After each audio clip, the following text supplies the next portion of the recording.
ladies and gentlemen, how will the nomination of Oparanya, Joho, Mbadi, and Opiyo Wandayi into the cabinet of William Samoei Arap Ruto of the Kenya Kwanza government affect the ODM party?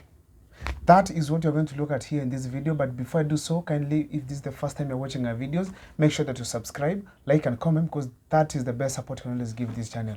Let me give you a brief history on how ODM started and how it has reached where it is right now. If we go back in 2005, this is when ODM was born.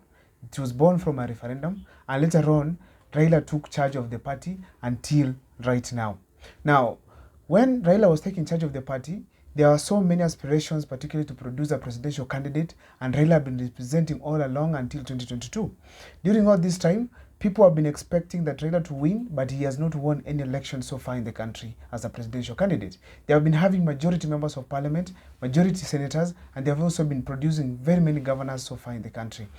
Now, ODM, how is it right now when we realize now it is having its top leadership joining government? Now, on this video here today, I want to look at how these nominations are going to affect the government, the running of ODM, and particularly its future aspirations, particularly as part of the members who are now running the party right now. Now, also, let me just give you a brief hint about history, about the ODM party. ODM party, every now and then there have been an election, it is always expected to dominate most of the parts of the country, particularly in Luo Nyanza, Kisii. If you go to some parts of Nairobi, go to some parts of the coast region, ODM party has always been expected to produce so many candidates from there. One of the motivating factor that has been coming out of the ODM, it is the issue of having Raila Amolo Odinga going for the top seat as a presidential candidate. But right now, the way things seem to be, William Ruto is in charge of the ODM party together with Raila Amolo Odinga. Why?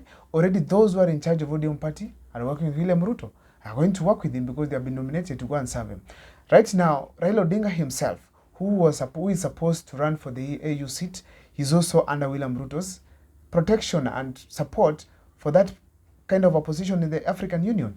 Now, therefore, how are these nominations going to affect the ODM party going in the future?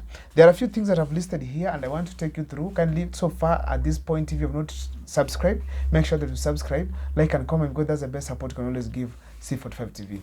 Now, the first thing I feel right now is that ODM is not going to produce that as a presidential candidate come in 2022. And actually, none of the ODM members, particularly those elected officials, going to become a presidential candidate at all. A presidential candidate from ODM will only come out if that person decides to quit the party and allow someone else to lead, and actually then leave out of that party and vie on an independent or maybe from another party. But being an ODM member, this person cannot do that. Why am I saying so? It's because Ruto has already taken over ODM party in terms of giving positions. Raila is already part of Kenya Kwanza government. Therefore, ODM, because it has been awarded already, then coming 2022, it is 2027, it's very clear that it is a pact. Raila is supported to go to the AU. Some of the seats are given to some of it is top leadership of ODM to join cabinet, and therefore, Raila has to reciprocate come in 2027.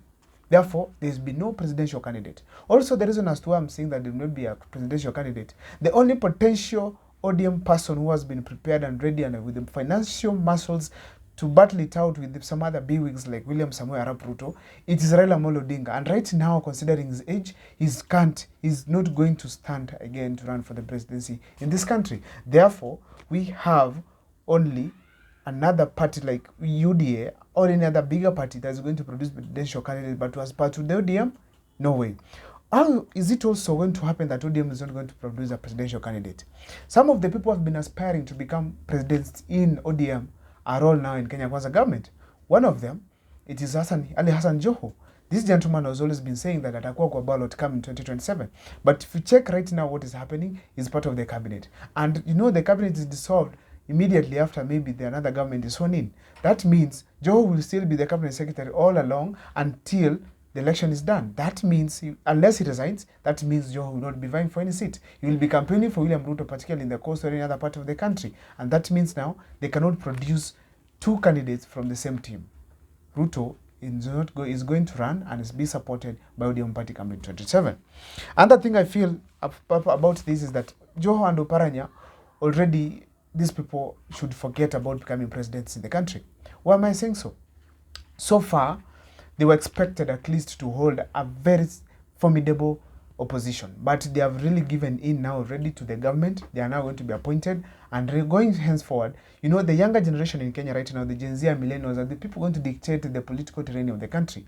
But they will remember very well that when Joho, Paranya and the ODM team was expected to stand with them and support them so that we can have reforms in the government, they chose to go to bed with the same government that is killing some of these Gen Zs and millennials.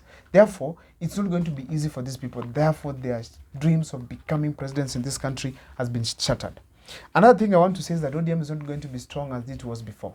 Particularly if you consider that now regions like Kisii, regions like Coast, where people have been behind ODM not just because of Baba, the support is going to slightly go down, and you're going to see intrusion by various parties, various bigwigs in the country, and that means now Raila and ODM party influence is going to go down significantly. Another thing I want to say here, if these gentlemen that have been nominated to the cabinet, particularly Joho and Oparanya and Junet, and Opiyo Wandayi and also John Mbadi, fail to perform as per to the expectations, that means ODM is completely done. If William Ruto and his government fails to perform as a coalition, then Ruto and Raila are completely done. I'm going to do a video extensively on that, but in the meantime, if these people fail, then ODM has failed. That means ODM influence in the country will go down. Then you're going to have many other parties like MDG in the Nyanza region. We're going to have a party coming up in Kisii. We're going to have a party coming up from the coast if it's maybe PAR, and we're going to have other parties coming from other regions. And that means the influence of ODM, the numbers they're enjoying in the National Assembly, they're going to go down significantly. Another thing I feel right now, it is that the Lake region will stay for some time now to produce a presidential candidate. Why am I saying so? It's because the ODM was already preparing Oparanya, Joho to come up and become presidential candidates. But now that they have been absorbed, therefore they are going to stay in the radar of William Ruto all through. Because William Ruto also has a plan of people to come and take over. For instance, if we have a Kalenjin and a Luhya standing in 2027, that means, 2032, that means it's already done. They are not going to have Joho Oparanya coming on again. Meaning, Joho from the coast probably can take other seats, but it will not take long and long for them to produce another presidential candidates, because already those who were prospects are already finished. Another thing I want to say here is this. These nominees, they have a huge task. Why am I saying so? These nominees have been given dockets that have been failing now and then. These dockets, for instance, the docket of energy. People have been complaining because of the high cost of living, the high cost of electricity, the high cost of fuel in the country. Right now, it has been given the minority leader and actually a closest associate of Raila Amolo Odinga, that's Opiyo Wandayi. Opiyo Wandayi, if he's not going to manage this successfully and ensure that Kenyans have felt some reprieve, some relief from this kind of pain they have undergoing, particularly due to the high cost of these commodities, then that means that you are going to have these people in the country going to hate ODM and these people very well, because they're going to hate them. Why? If they don't deliver, we'll keep crying and say, okay, if they have also failed, that means they're all the same. And come in 2027, ODM will not have the same strength that it's going to have again. Those are among the repercussions that I feel like the nominees of ODM members to the cabinet of William Ruto are going to have on their ODM party. That is my video there and there. My name is Abel Mukwa. Kindly make sure that you subscribe, like and comment, because that's the best support you can always give this channel.